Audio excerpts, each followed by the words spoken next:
Nous sommes en 2050 après Jésus-Christ et toute l'Helvétie subit le réchauffement climatique. Les canicules se multiplient, la neige se fait rare, les glaciers disparaissent. Les plantes, les animaux, les humains, toutes les espèces souffrent de l'augmentation des températures. Toutes?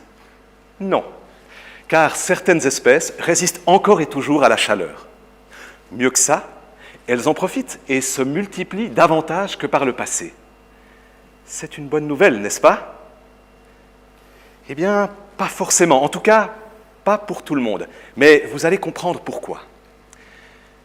Parmi les espèces qui parviennent à tirer leur épingle du jeu, on trouve des insectes que l'on appelle les ravageurs, comme cette chenille assoiffée de sucre, et des légions entières de redoutables pucerons, punaises, bostriches et autres coléoptères.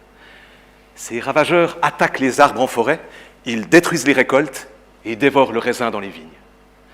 Chaque année, les ravageurs causent des dégâts considérables pour l'agriculture. Ça ne s'arrange pas avec le réchauffement climatique, au contraire. Et c'est précisément l'objet de mes recherches. Il faut savoir que les insectes ont un cycle de vie très court. Ils sont donc susceptibles de s'adapter plus vite que les plantes au changement de climat. Par exemple, des températures hivernales plus douces vont permettre à davantage de pucerons de passer l'hiver. Si le printemps arrive plus tôt dans l'année, les bostriches s'activent et produisent plus de générations par an. Globalement, on s'attend à une augmentation des attaques de ravageurs ces prochaines décennies.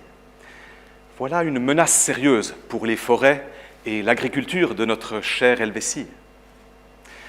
C'est là que les recherches en climatologie ont un rôle à jouer.